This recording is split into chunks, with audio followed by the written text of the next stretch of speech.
నమస్తే. ఇన్నాళ్ళు నన్ను సపోర్ట్ చేస్తూ, ఎంకరేజ్ చేస్తూ మీ ప్రేమని నాకు అందిస్తున్న ప్రతి ఒక్కరికి కృతజ్ఞతలు.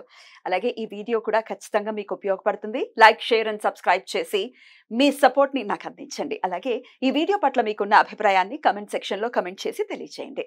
ఇప్పుడు వీడియోని చూద్దాం. నమస్తే.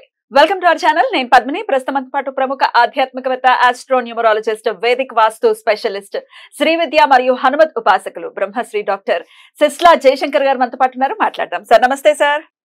ఆయుష్మతి భవ. సార్ ముందుగా మీకు హనుమత్ జయంతి శుభాకాంక్షలు సార్. ఆయుష్మతి భవ. హనుమాన్ ఉపాసనలోనే ఉన్నారు మీరు, హనుమాన్ ఉపాసకులు. అయితే హనుమత్ జయంతి విషయంలో రకరకాల ప్రాంతాల్లో రకరకాల రోజుల్లో చేసుకుంటూ ఉంటారు. మన తెలుగు రాష్ట్రాల్లో మాత్రం వైశాఖ బహుళ పక్ష దశమి నాడు స్వామి జన్మించారు అనేది అందరికీ తెలిసినటువంటి విషయమే. మరి ఈ రోజే అసలు సిసలు హనుమత్ జయంతి మనం జరుపుకునేది. సో ఇలా మీరు ప్రత్యేకించి స్వామి ఆరాధనలోనే ఉన్నారు కాబట్టి స్వామిని తలుచుకుంటే, స్వామిని కోరుకుంటే what not, he's like amazing. ఇంకా ఈ సమస్య ఆ సమస్య చెప్పి ఏది తీర్చాలో అన్నట్టు ఉంటారు.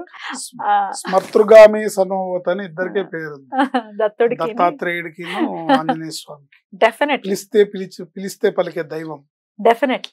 సో ఆంజనేయ స్వామికి ఉన్న శ్రీరామచంద్రుల వారు అవతార పరిసమాప్తిలో ఆంజనేయ స్వామి నేను కూడా వచ్చేస్తాను, నాకేం పని ఇక్కడ అంటే, ఆయన నువ్వు ఉండాలి, నువ్వు చిరంజీవి, నువ్వు నా భక్తుల్ని నీ భక్తుల్ని రక్షిస్తూ ఉండాలి, నువ్వు ఉండాలి ఇక్కడ అంటే, సరే మీ మాట ప్రకారం ఉంటాను నేను, ఎప్పటి వరకు రామనామం ఈ భూమి మీద వినపడుతూ ఉంటుందో అప్పటిదాకా నేను ఉంటాను అని చెప్తారు.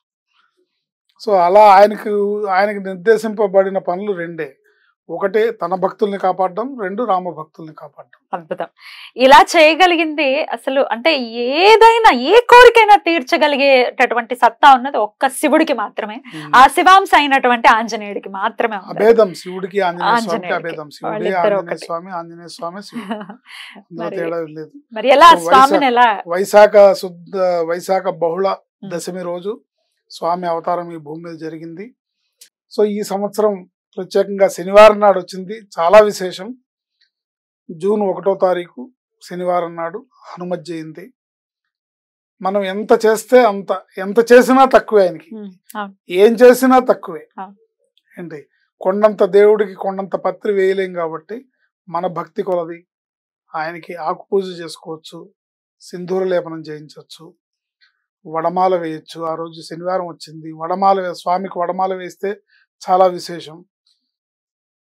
అప్పాలు నివేదించవచ్చు, పానకం వడపప్పు నివేదించవచ్చు. ఇట్లా బోల్డ్ని మీరు ఇంట్లో చేసుకోవచ్చు, లేదన్నా ఏదైనా దేవాలయానికి వెళ్ళడం విశేషం. ఆ రోజు దేవాలయంలో పాల్గొని స్వామివారి మంత్రాన్ని, నామాన్ని, ఓం నమో హనుమతే నమః అనే మంత్రాన్ని అద్భుతంగా చేసుకుంటూ స్వామికి షోడశోపచార పూజలు చేస్తూ ఈ మంత్రంతో స్వామికి ప్రదక్షిణలు చేసి వీలైనన్ని ఎక్కువ సార్లు హనుమాన్ చాలీసా చదవడం అనేది ఆయన కోసం కాదు, మన కోసం మనం చదువుకుంటే ఇప్పుడున్న గ్రహస్థితి ప్రకారం మనం చిన్న చిన్న దెబ్బలతో బయటపడతాం. లేనట్టయితే ఇబ్బందికరమైన పరిస్థితులు ఉండే గ్రహకాలం, పంచగ్రహ కూటం అనుకుంటున్నాం. అన్ని రకాలుగా కూడా గ్రహస్థితి అనుకూలమైన పరిస్థితులు లేదు కాబట్టి ఈ సమయంలో మానవ జాతిని రక్షించగలిగిన ఏకైక సత్తా ఆంజనేయ స్వామి మాత్రమే. ఇందులో ఎటువంటి సందేహం లేదు. ఆయనకి నన్ను అడిగితే మీరు ఏ రోజు సంకల్పం చేసుకొని, అంటే ఇవాళ సాయంత్రం నుంచి మీరు సంకల్పం చేసుకొని ఆ రోజు సాయంత్రం వరకు ఎన్నిసార్లు హనుమాన్ చాలీసా పారాయణ చేయగలిగితే అంత మంచిది.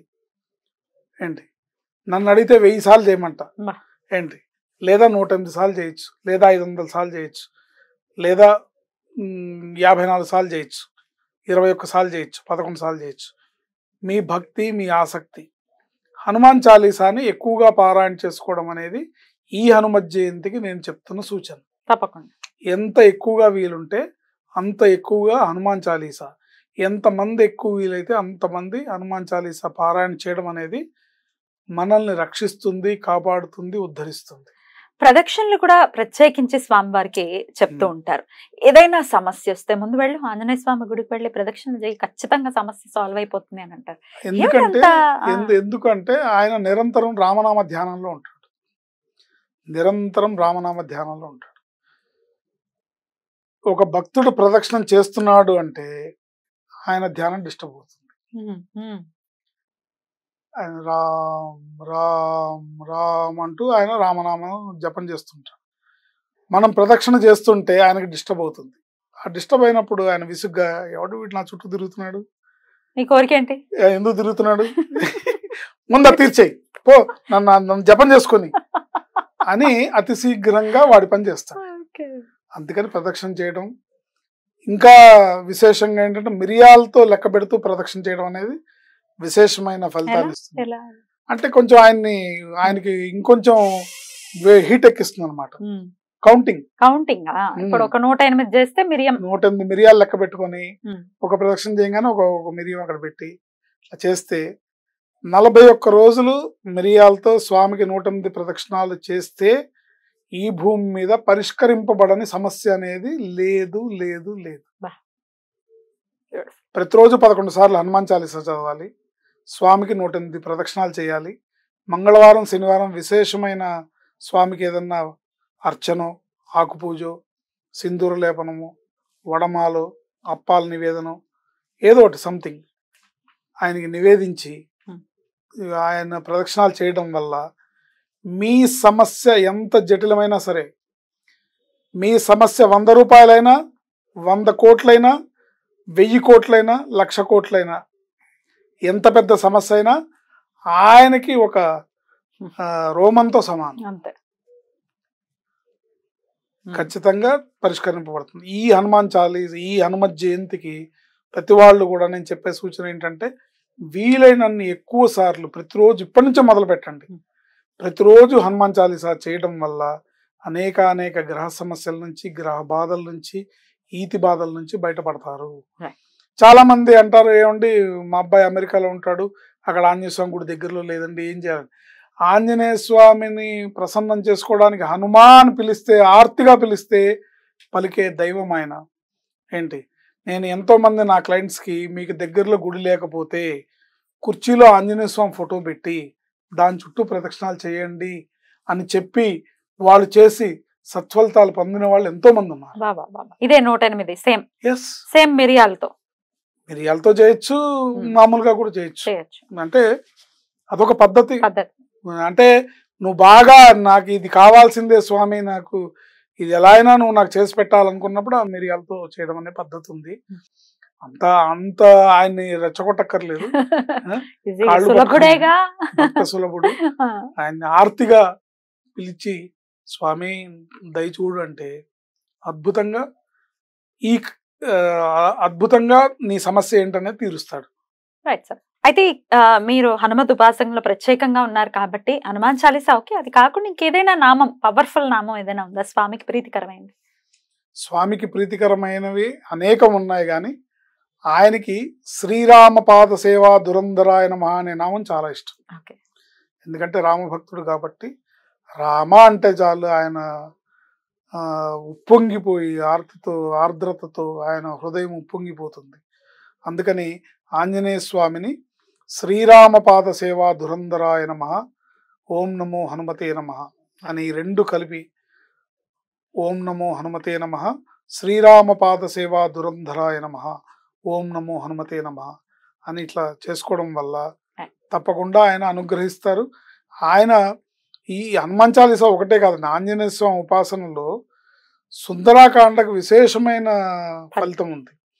సుందరాకాండ అంటే ఆయనకు ప్రాణం.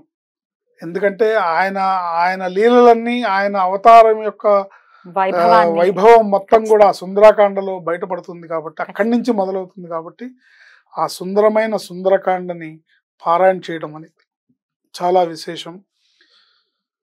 ప్రతిరోజు ఒక్క సర్గని పారాయణ చేసుకోవడం అనేది ఒక జీవితకాలపు అలవాటుగా పెట్టుకున్న వాడి ఇంటికి కష్టం వచ్చి తలుపు కొట్టాలంటే భయపడుతుంది. కష్టంలో ఉన్న వాళ్ళు, అభివృద్ధిని కోరుకునే వాళ్ళు, జీవితంలో ఒక సెటిల్మెంట్ అంటే ఉద్యోగం కానీ వ్యాపారం కానీ మాకు ఒక జీవితంలో ఇంకా సెటిల్మెంట్ లేదని కోరుకునే వాళ్ళు ఎవరన్నా సుందరాకాండ పారాయణ చేస్తే ప్రతిరోజు ఒక సర్గని పారాయణ, అంటే సప్త సర్గ ఇప్పుడు పారాయణ 7 రోజుల్లో చేసే పారాయణ పద్ధతి ఉంది. సుందరాకాండ పుస్తకంలో ఉంటుంది ఎన్ని రకాల పద్ధతులుగా మనం స్వామి పారాయణ చేయొచ్చు. కానీ ఒక జీవితకాలపు అలవాటుగా రోజుకు ఒక సర్గ, అది ఎన్నో సర్గ అవుతుంది అని ఎన్ని పేజీలు ఉంటే అన్ని, ఒక సర్గని పారాయణ చేసి దాన్ని అలవాటుగా పెట్టి స్వామివారి సింధూరాన్ని పెట్టుకొని మనం ఆయన లిస్టులో మనం ఉంటే ఆయన ఒంటి మీద ఎన్ని రోమాలు ఉన్నాయో అన్ని మార్గాలు చూపిస్తాడు అభివృద్ధి చెందడానికి. అద్భుతం సార్. ఆయన ఒంటి మీద ఎన్ని రోమాలు ఉన్నాయో అన్ని మార్గాలు చూపిస్తాడు నీకు. నువ్వు ఏ దారిలో వెళ్ళాలో నువ్వు కన్ఫ్యూజ్ అయిపోతావు. అంటే ఇచ్చి పడేస్తాడు అంతే, కరువు తీరా ఇచ్చి పడేస్తాడు. చెప్పారు పాడికే దేగా. ఇన్ని ఎపిసోడ్లు చేశాను కానీ చాలా ఆనందంగా మీరు మాట్లాడటం ఇదే మొదటిసారి అనిపిస్తుంది నాకు. అంటే ఆ ఉపాసనలో ఉన్నారు కాంక్షలు తెలియజేస్తూ నమస్కారం సార్. ఆయుష్మతి భవ.